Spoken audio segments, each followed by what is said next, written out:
లేదా నాయకులకైనా హీరోలకైనా birthday celebration చేసుకోవడం తప్పలేదు, జరగచ్చు.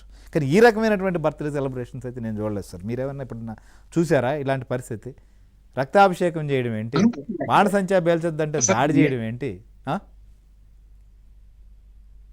అసలు మీకు జంతు బలులు ఇవ్వటం ఏంటంటే పబ్లిక్ ప్లేసుల్లో జంతు బలి ఇచ్చి ఆ రక్తంతో అభిషేకం చేయడం ఏంటి? ఎంత వికృత మనస్తత్వం ఉండాలి శ్రీహరి గారు. అదే కదా, అంటే ఇటువంటి పని చేయటానికి ఎంత వికృత మనస్తత్వం ఉండాలి. అంటే సమాజం పట్ల, సమాజ మర్యాదల పట్ల ఎంత ఒక ఒక అంటే చిన్న చూపు ఉంటే తప్ప ఇటువంటి పనులు చేయలేరు ఎవరు కూడా. అంటే ఇంత కసి నీకు ఎందుకు? ఏం ఆశించి నీకు ఇంత కసి?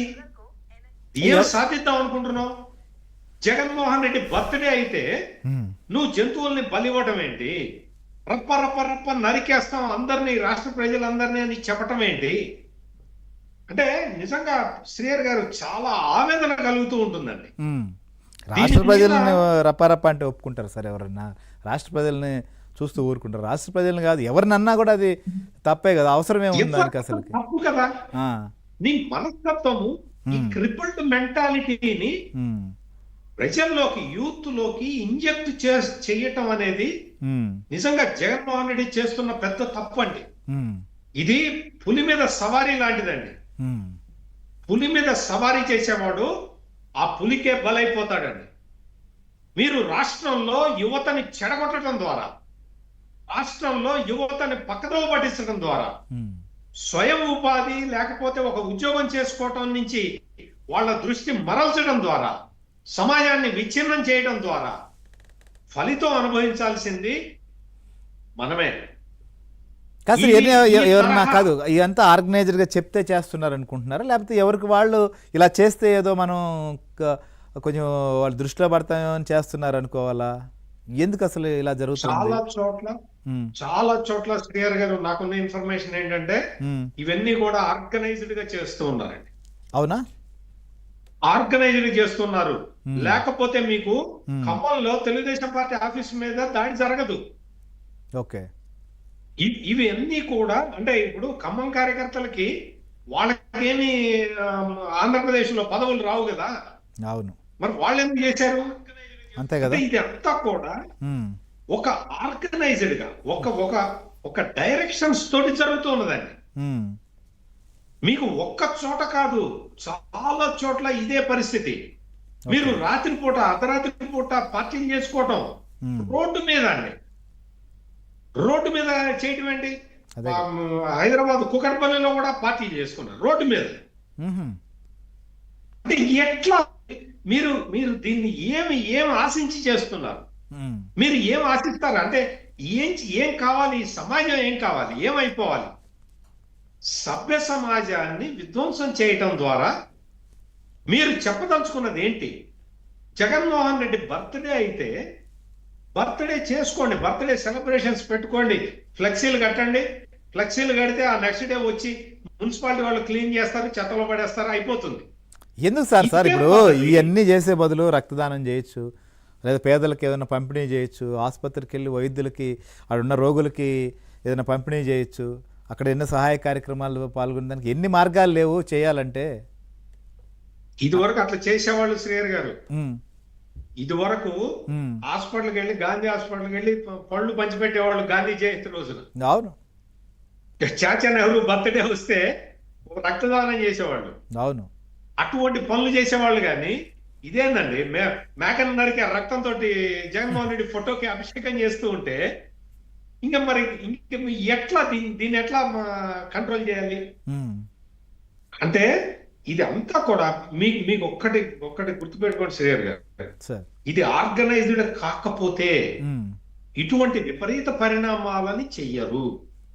గ్రామాల్లో వాళ్ళకి ఏ స్థాయిలో వాళ్ళకి తెలుగుదేశం మీద ద్వేషం ఉన్నా, జగన్మోహన్ రెడ్డికి మీద ప్రేమ ఉన్నా ఇంత విపరీతాలకి పోరు. వాళ్ళకి తెలుసు పోలీసులు వచ్చి వెంటనే అడ్డుకుంటారు, అరెస్ట్ చేస్తారు అనేది ఆ జ్ఞానం వాళ్ళకు ఉన్నది. వాళ్ళు ఆ జ్ఞానాన్ని కూడా డిఫై చేస్తున్నారు అంటే ఇది ఆర్గనైజ్డ్.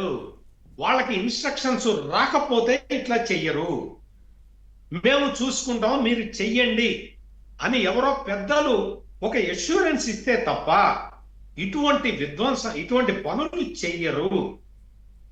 లేకపోతే ఇండివిజువల్ గా వాడికి ప్రతి వాడికి కూడా లోకల్ పోలీసులను చూస్తే ఎంతో కొంత భయం ఉంటుంది. ఖచ్చితంగా ఉంటుంది కదా, పోలీసులు అంటే ఆ భయం కూడా లేకుండా వీళ్ళు ప్రవర్తిస్తున్నారు అంటే ఎవరో ఇన్స్ట్రక్షన్స్ ఇచ్చి చేయించకపోతే ఇంత బరి తెగిస్తారా అనేది నా ప్రశ్న అండి. అదే అదే అదే అదే అదే ఇప్పుడు అత్యుత్సాహంతో చేశారు అనే దానికి ఇంత ఈ స్థాయిలో చేయరు కదా, అత్యుత్సాహంతో చేసిన ఇంత పరిస్థితి ఉంటుందా అనేది నాకు కూడా అనుమానం వచ్చింది. అందుకే మిమ్మల్ని కూడా అడిగా. ఎందుకంటే ఒక చోట జరిగితే ఓకే, అనేక చోట్ల ఇట్లాంటి వ్యవహారాలు చేయడం, మాట వస్తే రప్ప అని చెప్పి ఫ్లెక్సీలు ప్రదర్శించడం లేదా పెట్టడం. సో ఇప్పటి వరకు ఏదో సభల్లో సమావేశాల్లో చూసాం. ఇప్పుడు బర్త్డే సెలబ్రేషన్స్కి ఇదే అయిపోయింది, అన్నిటికీ ఇదే చేస్తా పోతే ఇంకేంటి. ఒకవైపు ఏమో ఈ మధ్య మంత్రి తెలుగుదేశం పార్టీ జాతీయ ప్రధాన కార్యదర్శి లోకేష్ గారు ఇప్పటి వరకు 3 పేజీలు అయినాయి, ఇంకా చాలా పేజీలు ఉన్నాయంటే చాలామంది ఇంకా పేజీలు ఉన్నాయా చూసారా, ఇదంతా కూడా రెడ్ బుక్ రాజ్యాంగం నడుస్తుంది అంటారు. మరి దీన్నేమనాలి? దీన్ని ఏమంటారు? దీన్ని ఇప్పుడు రెడ్ బుక్ రాజ్యాంగంలో 3 పేజీలు అయినాయంటే ఇంకా మిగతా పేజీలు కూడా తొందరగా తెరవండి అంటున్నారు అందరూ. అంతేనా? ఇప్పుడు రాష్ట్రంలో ఉన్న పరిస్థితి అది.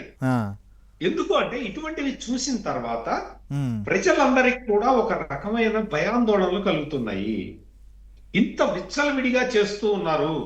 అధికారంలో లేని సమయంలో కూడా ఇంత విచ్చలవిడిగా చేస్తున్నారు అంటే అధికారంలో ఉన్నప్పుడు శ్రీహరి గారు చాలా చోట్ల చాలా విషయాలు బయటికి రాలేదండి. ఎందుకు అంటే అక్కడికి మన పేపర్ రిపోర్టర్లు ఎవరైనా వెళ్ళినా, జర్నలిస్టులు ఎవరైనా వెళ్ళినా గానీ ఎలా చేసేవాళ్ళు కాదు. జరిగిన దాంట్లో కేవలం 10% మాత్రమే బయటకు వచ్చినాయండి. లేకపోతే ప్రజలు ఇంత పెద్ద స్థాయిలో తిరుగుబాటు చేయరు. చాలా దారుణ కృత్యాలు జరిగినాయి. ఈ రోజున ఈ దారుణ కృత్యాలన్నీ కూడా పేపర్లు, టీవీల ద్వారా, సోషల్ మీడియా ద్వారా బయటికి వస్తూ ఉన్నాయి.